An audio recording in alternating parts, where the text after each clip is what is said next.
माझ्यासोबत धनंजय देशमुख आहेत। आपण बघू शकतो की संतोष देशमुख हत्या प्रकरणातील आरोपी वाल्मिक कराडची उणीव भासते, जाणीव भासते असं धनंजय मुंडेंनी आज वक्तव्य केले। कसं बघता या वक्तव्याकडे तुम्ही?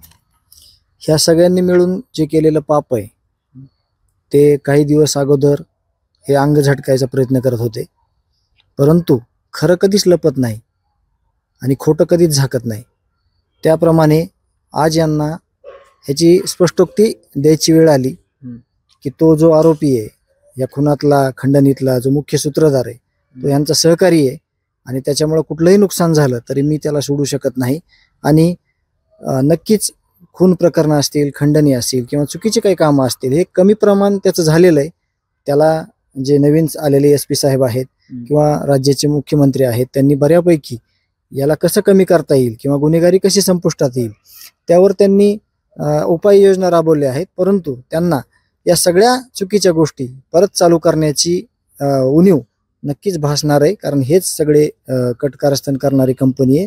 आणि या माध्यमातूनच आज त्यांना खरं तर देशमुख कुटुंबीय 1 वर्ष होत आलं ह्या घटनेला, जे खून प्रकरण झालंय त्याला ह्याची कधी आठवण किंवा ह्याची कधी उणीव भासली नाही की एक चांगला निष्पाप सरपंच या गावातून गेला, परंतु जो गुन्हेगार आहे ज्याने अनेक खोट्या केसेस, अनेक खोटे गुन्हे किंवा अनेक चुकीच्या प्रकारचं या जिल्ह्यामध्ये ज्या गोष्टी माजवलेल्या होत्या त्याची मात्र उणीव यांना प्रामुख्याने भासली। मात्र वारंवार आपण बघतोय की कोणत्या ना कोणत्या गोष्टीने, कोणत्या ना कोणत्या उद्देशाने हे संपूर्ण हे विषय समोर आणतात। कशामुळे आणले असते विषय समोर? आता हा प्रश्न खरं तर त्यांनी ह्या विचार करण्यासारखा विषय आहे।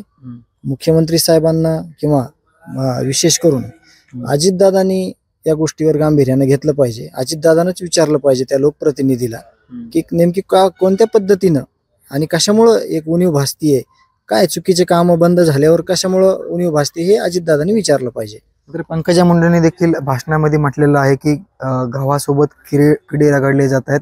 कोणत्या ना कोणत्या प्रकरणामुळे किंवा एखाद्या प्रकरणामुळे ज्या व्यक्ती त्यामध्ये काही रोल नसतोय त्याला देखील गोवलं जातं असं पंकजा मुंडे म्हणाले। अजिबात जे चुकीचे लोक आहेत त्यांनाच ह्या प्रकरणामध्ये गोवलेलं आहे, ते पण पुराव्यानिशी। त्याच्यासाठी शासनाने, मुख्यमंत्री साहेबांनी SIT, CID, न्यायालयीन समिती आणि पोलीस यंत्रणा मोठ्या प्रमाणात राबवली होती।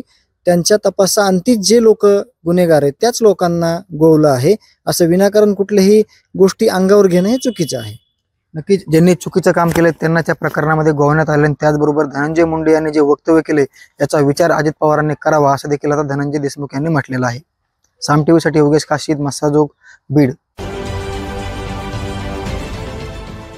देश विदेशातील प्रत्येक घडामोडींचे लाईव्ह अपडेट मिळवण्यासाठी आता साम टीव्हीच्या सर्व सोशल मीडिया प्लॅटफॉर्मला लाईक, फॉलो आणि सबस्क्राईब करा। तसंच सर्व नोटिफिकेशनसाठी बेल आयकॉन प्रेस करायला विसरू नका।